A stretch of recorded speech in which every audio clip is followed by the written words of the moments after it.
سورہ شعراء آیت نمبر 110. اعوذ باللہ من الشیطان الرجیم. بسم اللہ الرحمن الرحیم. ہم نے جو بھی پچھلی آیتوں میں پڑھا کہ اللہ کا کلام رسول اللہ صلی اللہ علیہ وسلم کے قلب پر روح الامین لے کر اترے، یہ رب العالمین کا کلام ہے اور عربی واضح زبان میں ہے، اس لیے ہمیں عربی کو تھوڑا بہت بھی سیکھنا بہت ضروری ہے کہ کوئی ہمیں دھوکہ نہ دے سکے، ہم اپنے رب تعالیٰ کا کلام خود اس کی زبان میں سمجھ سکیں. اور یہاں تک بتایا گیا کہ یہ کتاب سمجھ کر پڑھنے کی ہے، کیونکہ محمد صلی اللہ علیہ وسلم کو بھی نذیر کہا گیا، منذرین میں سے وہ تھے کہ وہ لوگوں کو سمجھا کر بات بتاتے تھے اللہ کی کتاب کی. پھر ہمیں بہت بڑی بات پتہ چلی کہ یہ پچھلے صحیفوں میں بھی یہی کتاب کے فنڈامنٹلز بول دیں یا جو بھی کچھ بیسک رولز ہیں اور لاز ہیں، یہ پچھلی کتابوں میں بھی موجود ہیں، جنہیں علماء بہت اچھی طرح جانتے ہیں اہل کتاب کے. اور پروردگار فرماتے ہیں کہ انسان اللہ کی کتاب کو اگنور کرتا ہے، اللہ کی کتاب کو اگنور کرتا ہے یہاں تک کہ وہ عذاب دیکھ لے گا. تو یعنی ہم سب کو بتایا گیا کہ اپنی ڈھیل کی مدت پوری ہونے سے پہلے اللہ کی کتاب کو ضرور دیکھ لے، کیونکہ وہ اچانک آئے گا عذاب، شعور بھی نہیں ہوگا، پھر انسان مہلت مانگے گا.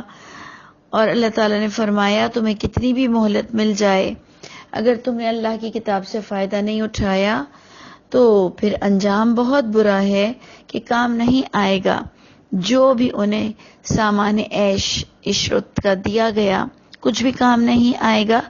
اور اللہ کبھی بھی ظلم نہیں کرتے ہیں، اللہ اپنی کتاب ضرور ایگزسٹ رکھتے ہیں، پڑھنے والا سمجھنے والا اسے ضرور سمجھ سکتا ہے.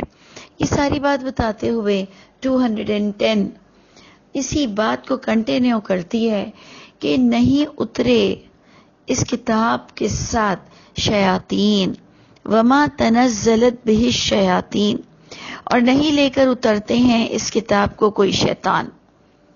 کیونکہ انسان اپنے باپ داداؤں کی پیروی میں جب دیکھتا ہے کہ انبیاء کرام وہ باتیں کر رہے ہیں جو ان کے باپ دادا نہیں کرتے، اور وہ توحید پر انبیاء کرام نے وحی کو بتایا، کیونکہ وہ ویسے بھی امانت دار تھے. آپ نے پچھلا پورا تعارف نبیوں کا پڑھا کہ وہ خیانت نہیں کرتے تھے، لیکن بندہ اتنا شرک میں انوالو ہے اور اتنی نبیوں سے ایکسپیکٹیشنز ہیں کہ جب وہ کلام کی پیورٹی کو دیکھتے ہیں تو ماننے کو تیار نہیں، اور وہ کہتے ہیں کہ یہ کوئی شیطانی کلام ہے، جس پر اللہ تعالیٰ نے پچھلی بھی وضاحت کی. دوبارہ آج آیت نمبر 210 سے اللہ پھر بتا رہے ہیں کہ نہیں لے کر اترتے ہیں اسے شیطان، وما ينبغي لهم، نہ ہی لائق ہے ان کے، وما يستطيعون، نہ ہی یہ طاقت رکھ سکتے ہیں کہ اللہ کی کتاب جب نازل ہو رہی ہو اور یہ اس کے اندر کوئی خیانت یا کوئی ملاوٹ کر سکیں. کیونکہ سورہ جن میں بتایا جاتا ہے کہ یہ بڑی سیکیورٹی میں اترتے ہیں اللہ کے کتاب کے لفظ کہ کوئی بھی اس کو اچک نہیں سکتا، خاص کر کے شیطان. بلکہ اللہ فرماتے ہیں کہ انہم عن السمع لمعزولون، کہ بے شک وہ شیطان تو اس کے سننے سے بھی دور کر دیے جاتے ہیں. فلا تدع مع اللہ الہا آخر، اے لوگوں یہ مت پکارو اللہ کے ساتھ دوسرے معبود. یہ جو بھی تمہیں وحی ملتی ہے بہت پیور ہے، اس میں توحید سب سے ٹاپ موسٹ ہے. توحید اگر تمہارے اندر نہیں تو تمہاری غلطیوں کو معاف بھی نہیں کیا جائے گا. کیونکہ جو توحید کا عقیدہ رکھتا ہے، جو شرک نہیں کرتا، بہت چانسز ہیں کہ اس کے دوسرے کوتاہیوں کو اور گناہوں کو معاف کر دیا جائے گا. لیکن جو شرک کرتا ہے اس کے گناہوں کی بخشش نہیں ہوگی. تو اے لوگوں یہ اللہ کا کلام ہے، مت پکارو اللہ کے ساتھ دوسرے معبودوں کو. فتکون من المعذبین، عذاب دیے جانے والے لوگوں میں سے ہو جاؤ گے. اور پھر ہمیں کہا گیا وَأَنذِرْ عَشِيرَتَكَ الْأَقْرَبِينَ، اور اویئرنیس دو، ڈراؤ. کس کو ڈراؤ؟ اپنے قریبی خاندان والوں کو، اپنے قریبی لوگوں کو، اپنے قریب کی سٹی والوں کو، قریب لوگوں کو تم پر بے انتہا یہ فرض کیا گیا ہے کہ تمہیں جتنا اللہ تعالیٰ نے طاقت دی ہو اپنے قریب کے لوگوں کو یہ قرآن کی باتوں کو سمجھایا کرو، اور ان سمجھنے والوں کی اتنی عزت کرو کہ آیت بتاتی ہے وَخْفِضْ جَنَاحَكَ، جھکا دو اپنے کندھے، لِمَنِ اتَّبَعَكَ مِنَ الْمُؤْمِنِينَ، جو بھی اتباع کرتا ہے تمہاری، اس وحی کو سنتا ہے، اس کے لیے آتا ہے، وقت نکالتا ہے، اس کے لیے اپنے کندھوں کو جھکا دو، بہت عاجزی کے ساتھ، تواضع کے ساتھ پیش آؤ مومنین میں سے. فَإِنْ عَصَوْكَ، پس اگر پھر بھی وہ اتنی بڑی باتیں سننے کے بعد بھی اب بھی اللہ کا کلام سننے کو تیار نہیں ہے، فَإِنْ عَصَوْكَ، پس اگر اب بھی وہ نافرمانی کرتے ہیں آپ صلی اللہ علیہ وسلم کی، تو اے محمد صلی اللہ علیہ وسلم آپ ان کو کہہ دیجئے کلیئر کہ انی بریئن، بے شک میں تو بری الذمہ ہوں، مما تعملون، اس سے جو تم عمل کرتے ہو. یعنی دیکھا کہ ہم بری الذمہ کب ہوتے ہیں؟ جب ہم اپنے قریب لوگوں کو سمجھائیں. ہر انسان پر ضروری ہے. اللہ فرماتے ہیں کنتم خیر امہ اخرجت للناس، تم میں سے بہترین وہ شخص کہلائے گا جو لوگوں کے لیے نکلتا ہے، اور تأمرون بالمعروف وتنہون عن المنکر، جو امر بالمعروف اور نہی عن المنکر کرتا ہے، یعنی اللہ کی باتوں کو لوگوں تک پہنچاتا ہے، برائی کو سمجھاتا ہے، اچھائی کو سمجھاتا ہے. تو اگر یہ نافرمانی کرتے ہیں آپ کی تو بے شک آپ بری الذمہ ہیں. آپ کہہ دیجئے کہ جو تم عمل کر رہے ہو. اور اے محمد صلی اللہ علیہ وسلم جو نہیں مانتے ہیں تو آپ کو ڈرنے کی کوئی ضرورت نہیں. وتوکل، آپ کو توکل کرنا ہے علی العزیز الرحیم، کس ذات پر؟ جو بہت زبردست ذات ہے، جو کہ رحم فرمانے والی ذات ہے. اس پر آپ کو توکل کرتے ہوئے اپنے رب کی باتوں کی طرف ہی توجہ رکھنا ہے، کسی سے ڈرنے کی کوئی ضرورت نہیں. اور وہ ذات کس قدر گریٹ ہے، کس قدر اس کے اتھارٹیز ہیں. اللہ فرماتے ہیں الذی، یہ وہ ذات پاک اللہ جو یراک حین تقوم، یہ وہ اللہ جو تم جب کھڑے ہوتے ہو، تم جب قیام میں ہوتے ہو، تم کسی بھی معاملے میں کہیں بھی کھڑے ہوتے ہو، وہ تمہیں دیکھ رہا ہوتا ہے. وَتَقَلُّبَكَ فِي السَّاجِدِينَ، اور یہ وہ اللہ ہیں جو تمہاری تمام نقل و حرکت، تمہارا چلنا پھرنا، تمہاری ہر ایکشن کو، جو کہ سجدوں میں بھی تم ہوتے ہو، اللہ کی جو فرما برداری میں وقت کو گزارتے ہو، وہ تمام چیزوں کو تمہاری دیکھ رہا ہے. تم اپنی پریزنٹیشن دو، تمہیں لوگوں سے ڈرنے کی کوئی ضرورت نہیں. اور جو تمہاری پیروی کریں وحی کی، ان کے لیے کندھوں کو جھکا دو. انہ هو السمیع العلیم، بھروسہ رکھو کہ وہی ذات، وہ سن بھی رہے ہیں، جان بھی رہے ہیں تم لوگوں کو، تمام انسانوں کو. اور پھر اللہ تعالیٰ ہمیں بتاتے ہیں کہ هل انبئکم، کیا میں بتاؤں تم کو، علی من تنزل الشیاطین، کہ کس پر شیطان اترتے ہیں.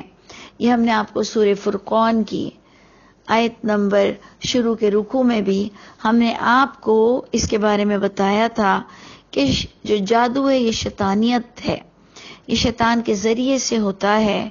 تو اللہ فرماتے ہیں اور ایک وحی کا انکار، وحی کو نہ ماننا، اور وحی کو چوم کے بھی رکھنا، عزت بھی کرنا، پچھلی کتابوں سے اس کی تصدیق کا بھی دیکھ لینا، اور باقاعدہ کلیئر ہو جانا کہ یہ پچھلی کتابوں سے تصدیق کرتا ہے، پھر بھی اپنے باپ داداؤں اور اپنے علماؤں کی وجہ سے حق کو نہ ماننا، یہ سب شیطانیت ہے. اللہ فرماتے ہیں آؤ میں تمہیں بتاؤں کہ یہ شیطان کس پر اترتے ہیں. تنزل علی کل افاک اثیم، یہ شیطان تو اترتے ہیں ہر جھوٹے گھڑنے والے گناہگار پر اترتے ہیں۔ دیکھیں اللہ کی کتاب کے ساتھ یہ جو ظلم ہو رہا ہے، یہ جو اس کی ناقدری ہو رہی ہے، یہ اس لیے کہ انسان کی ہاتھوں کی لکھی ہوئی کتابیں یہ اس کے پیرالل کھڑی کر دی گئی ہیں، جن کو لوگ بے انتہا ان ہاتھوں کی لکھی ہوئی کتاب کو، جو کہ کم سے کم 200 سال بعد محمد صلی اللہ علیہ وسلم کے بھی لکھی گئی، اور پچھلے دور میں بھی یہی فتنہ برپا تھا کہ اللہ کی کتاب کی دھجیاں اڑتی تھیں، اور یہ ہاتھوں کی کتاب کو لوگ زیادہ عزت دے کر ان کے شیخ الحدیث بنتے تھے۔ آپ دیکھ لیجئے آج بھی ہمارے آمنے سامنے یہی سب ہے کہ شیخ القرآن کون ہے اور شیخ الحدیثیں کون ہے، لیکن کم از کم اتنا تو سمجھ ہونا چاہیے کہ کون سی حدیث اللہ کی کتاب سے ٹکراتی ہے، تو پھر آپ خود اسے گھر بیٹھے ضعیف کا درجہ دے سکتے ہیں۔ بے شک آپ پڑھیں، آپ اللہ کی کتاب کو سمجھانے والوں نے جو اپنے ہاتھوں سے کتاب لکھی ہے بے شک پڑھیے، لیکن آپ کے پاس اتنا ٹیلنٹ ہونا چاہیے کہ آپ اپنی گھر بیٹھے حدیثوں کو ضعیف قرار دے سکتے ہوں، امام ابو حنیفہ کی طرح یا امام بخاری کی طرح، کیونکہ وہ بھی ایک اللہ کے بندے ہی تھے۔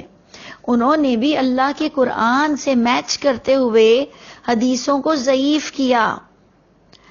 امام بخاری کے لیے تو آتا ہے کہ انہوں نے 5,90,000 کو ضعیف کیا، تو آپ بھی گھر بیٹھے اللہ کی کتاب کے ماسٹر مائنڈ بنے اور دیکھیں کہ کون سی بات رسول اللہ صلی اللہ علیہ وسلم پر جھوٹی ہے اور وہ ہم اس کو پروموٹ نہیں کریں گے۔ یہ اتنا تو کام ہم کو کر کے جانا چاہیے کم از کم۔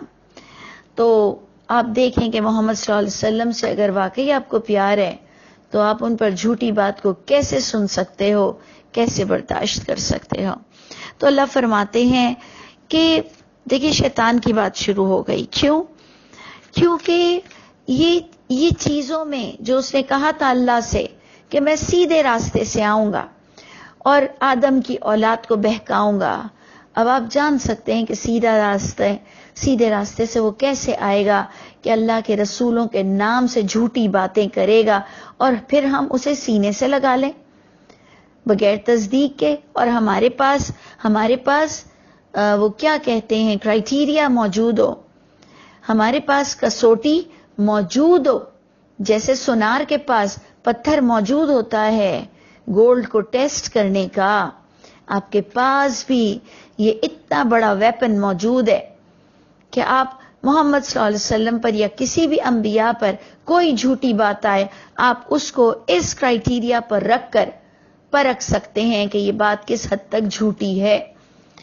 تو اللہ فرماتے ہیں کہ آؤ میں تمہیں بتاؤں کہ شیطان کس پر اترتے ہیں، یہ جھوٹے گھڑنے والے گناہگاروں پر اترتے ہیں، اور پھر کیا کرتے ہیں، یلقون السمع، ڈالتے ہیں سنی سنائی باتوں کو، کہ جی آپ دیکھ لیں محمد صلی اللہ علیہ وسلم سے ایک سنگل حدیث ڈائریکٹ نہیں ہے، کوئی نہ کوئی نیریٹر کا نام ہے، اور وہ بھی اتنے نیک لوگوں کے نام کو ڈال دیا گیا ہے۔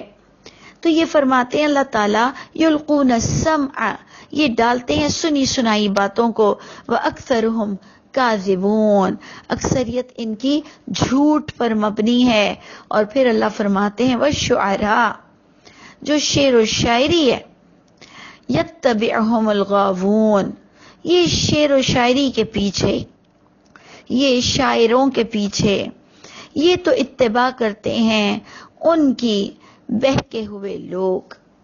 یعنی آپ سوچئے، جبکہ شاعری اچھی بھی ہوتی ہے، شاعری بری بھی ہوتی ہے، تو آگے اس کی پوری وضاحت کر دی جائے گی۔ تھوڑے سے تحمل کے ساتھ آپ اس آیت کو پڑھیں کہ پہلے اللہ فرماتے ہیں کہ وَالشُّعَرَاءُ يَتَّبِعُهُمُ الْغَاوُونَ، اور آپ سورہ شعراء ہی پڑھ رہے ہیں کہ جو شاعر ہیں تو چلا کرتے ہیں، پیروی کرتے ہیں ان کے پیچھے بہکے ہوئے لوگ۔ آگے اللہ اس کی وضاحت میں کہتے ہیں الم ترى، کیا تمہیں دکھائی نہیں دیتا کہ انہم فی کل وادی یہیمون، کہ وہ ہر وادی میں بھٹکتے پھرتے ہیں. وَأَنَّهُمْ يَقُولُونَ اور بے شک یہ شاعر لوگ وہ باتیں کہتے ہیں ما لا يفعلون جو کرتے تو ہے نہیں. صرف فضول باتیں لاتے ہیں کہ تمہارے لیے ستارے توڑ کر لے آؤں آسمان سے اور تمہارے لیے یوں کر دوں اور تمہاری زلفیں ایسی.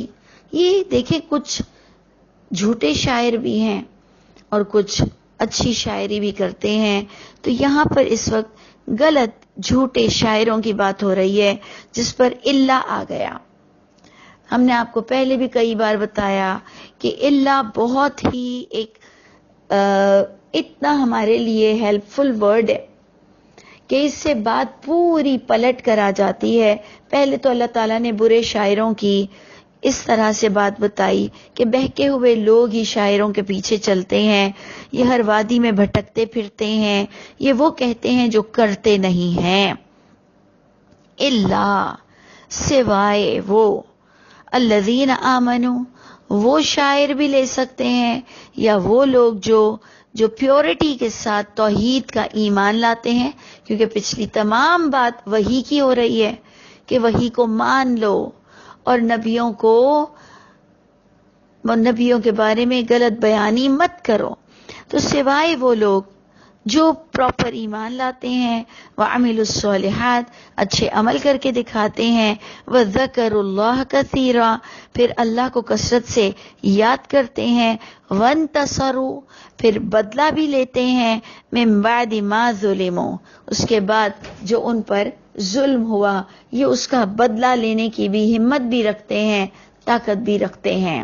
یعنی اگر ہم اس کو دونوں پہلو سے لے لیں کہ فقط ایمان اور عمل صالح کرنے والے، یا ہم پوری بات پھر شاعر پر لے لیں کہ وہ شاعر جو اچھا ایمان رکھتے ہوئے عمل صالح کرتے ہیں اور ان شعر و شاعری کے ذریعے سے بدلہ لیتے ہیں، جو ان پہ ظلم ڈھا یہ اس کو شاعری میں کنورٹ کر اور لوگوں کو بتاتے ہیں. تو ہم دونوں پہلو سے ان آیتوں کو دیکھ سکتے ہیں. اور پھر آخری آیت بڑی زبردست ہے، آخری ورڈنگز دیکھیں کہ وَسَيَعْلَمُ اور جلد وہ اللہ تعالیٰ خوب اچھی طرح جان لیں گے الَّذِينَ ظَلَمُوا ان لوگوں کو جنہوں نے ظلم کیا، حق مارا.